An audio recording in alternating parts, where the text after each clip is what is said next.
ಸ್ನೇಹಿತರೆ, ಈ ಬೇಸಿಗೆಯಲ್ಲಿ ಈ 5 ಹಣ್ಣುಗಳನ್ನು ನೀವು ತಿನ್ನಲೇಬೇಕು. ನಾವು ಬೇಸಿಗೆಯಲ್ಲಿ ಸರಿಯಾದಂತ ಹಣ್ಣನ್ನ ಸರಿಯಾದ ಸಮಯದಲ್ಲಿ ತಿನ್ನೋದ್ರಿಂದ ನಮ್ಮ ದೇಹಕ್ಕೆ ಅನೇಕ ಆರೋಗ್ಯ ಲಾಭಗಳನ್ನ ಕಂಡುಕೋಬಹುದು. ಈ ಬೇಸಿಗೆಯಲ್ಲಿ ಹೆಚ್ಚಾಗಿ ನಮಗೆ ದಣಿವು, ಆಯಾಸ, ಬಾಯಾರಿಕೆ ಆಗುವಂತದ್ದು ಸಾಮಾನ್ಯ. ಈ ಬಾಯಾರಿಕೆಯನ್ನ ಹೋಗಲಾಡಿಸ್ಲಿಕ್ಕೆ ಅನೇಕ ರೀತಿಯ ಪಾನೀಯಗಳ ಮೊರೆ ಹೋಗ್ತೀವಿ. ನಾನು ಇವತ್ತು ಹೇಳುವಂತ 5 ಹಣ್ಣುಗಳನ್ನು ನೀವು ತಿನ್ನಲೇಬೇಕು. ನಮಸ್ಕಾರ ಸ್ನೇಹಿತರೆ, ವೆಲ್ಕಮ್ ಟು ಫುಡ್ ಮೀಡಿಯಾ. ನಾನು ಶರತ್ ಕುಮಾರ್. ಸ್ನೇಹಿತರೆ, ಈ ಬೇಸಿಗೆಯಲ್ಲಿ ನಾವು ತಪ್ಪದೆ ತಿನ್ನಬೇಕಾದಂತ ಆ 5 ಹಣ್ಣುಗಳು ಯಾವುವು?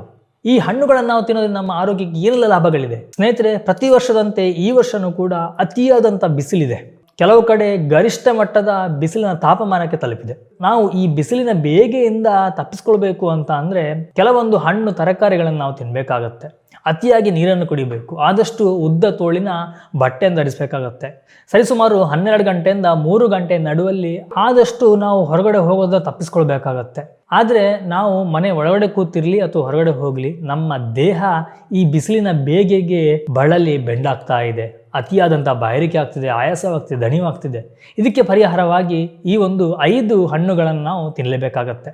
ಮೊದಲನೇದಾಗಿ ಕಲ್ಲಂಗಡಿ ಹಣ್ಣು. ಈ ಹಣ್ಣಿನಲ್ಲಿ 90% ನೀರಿನ ಅಂಶವನ್ನು ಹೊಂದಿದೆ. ಇನ್ನು ಎರಡನೇದಾಗಿ ಕರ್ಬೂಜ ಅಥವಾ ಮಸ್ಕ್ ಮೆಲನ್. ಈ ಮಸ್ಕ್ ಮೆಲನ್ನಲ್ಲಿ ವಿಟಮಿನ್ ಎ, ವಿಟಮಿನ್ ಸಿ ಮತ್ತು ಅತಿಯಾದಂತಹ ನೀರಿನ ಅಂಶವನ್ನು ಹೊಂದಿದೆ. ಈ ಒಂದು ಹಣ್ಣನ್ನು ನಾವು ಸಿಪ್ಪೆ ತೆಗೆದು ಹಾಗೇನೂ ತಿನ್ನಬಹುದು ಅಥವಾ ಇದನ್ನು ನಾವು ಜ್ಯೂಸ್ ಮಾಡಿ ಸಹ ಕುಡಿಬಹುದು. ಮೂರನೇ ಹಣ್ಣಾಗಿ ಮುಳ್ಳು ಸೌತೆ. ಮುಳ್ಳು ಸೌತೆ ತರಕಾರಿ ಅಲ್ವಾ? ಇದು ತರಕಾರಿ ಆದರೂ ಕೂಡ ಇದನ್ನು ಕೂಡ ನಾವು ಹಣ್ಣಿನ ರೂಪದಲ್ಲಿ ಸೇವನೆ ಮಾಡಬಹುದು. ಈ ಒಂದು ಮುಳ್ಳು ಸೌತೆಯಲ್ಲಿ ಕೂಡ ಹಾಗೆ ಅತಿಯಾದಂತಹ ನೀರಿನ ಅಂಶ ಇರುತ್ತೆ. ಇದನ್ನು ನಾವು ಈ ಬೇಸಿಗೆಯಲ್ಲಿ ತಿನ್ನೋದ್ರಿಂದ ನಮ್ಮ ದೇಹಕ್ಕೆ ಶಕ್ತಿ ಸಿಗುತ್ತೆ, ಬಾಯಾರಿಕೆ ಕಡಿಮೆ ಆಗುತ್ತೆ, ಆಯಾಸ ಕಡಿಮೆ ಆಗುತ್ತೆ, ಜೊತೆಗೆ ದಣಿವು ಕೂಡ ಕಡಿಮೆ ಆಗುವಂಥದ್ದು ನಾವು ಕಾಣಬಹುದು.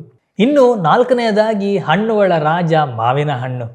ಈ ಮಾವಿನ ಹಣ್ಣಿನಲ್ಲಿ ವಿಟಮಿನ್ ಎ, ವಿಟಮಿನ್ ಸಿ ಮತ್ತು ಫೈಬರ್ ಅಂಶವನ್ನು ಹೊಂದಿದೆ. ಇನ್ನು ಕೊನೆಯದಾಗಿ 5ನೇದು ದ್ರಾಕ್ಷಿ. ಈ ದ್ರಾಕ್ಷಿ ಬೇಸಿಗೆಯ ಉತ್ತಮ ಹಣ್ಣು ಅಂತ ಹೇಳಿದ್ರು ತಪ್ಪಾಗ್ಲಿಕ್ಕಿಲ್ಲ.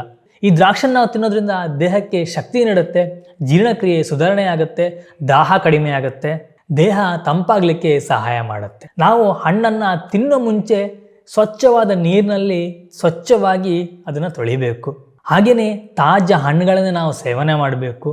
ಖಾಲಿ ಹೊಟ್ಟೆಯಲ್ಲಿ ಹಣ್ಣುಗಳ ಸೇವನೆ ಮಾಡಬಾರ್ದು. ನೀವು ಕಟ್ ಮಾಡಿದ ಕೂಡಲೇ ಆ ಹಣ್ಣನ್ನು ಸೇವನೆ ಮಾಡಿ, ಇಲ್ಲಾಂತಂದರೆ ಅದರಲ್ಲಿ ಕೆಲವೊಂದು ಬ್ಯಾಕ್ಟೀರಿಯಾಗಳ ಉತ್ಪಾದನೆಗೆ ದಾರಿ ಮಾಡಿಕೊಟ್ಟಾಗತ್ತೆ. ಸ್ನೇಹಿತರೆ, ಇದ್ರ ಬಗ್ಗೆ ಸಂಪೂರ್ಣ ಮಾಹಿತಿಯ ವಿಡಿಯೋವನ್ನು ನಮ್ಮ ಫುಡ್ ಮೀಡಿಯಾ ಯೂಟ್ಯೂಬ್ ಚಾನಲಲ್ಲಿ ಹಾಕಲಾಗಿದೆ.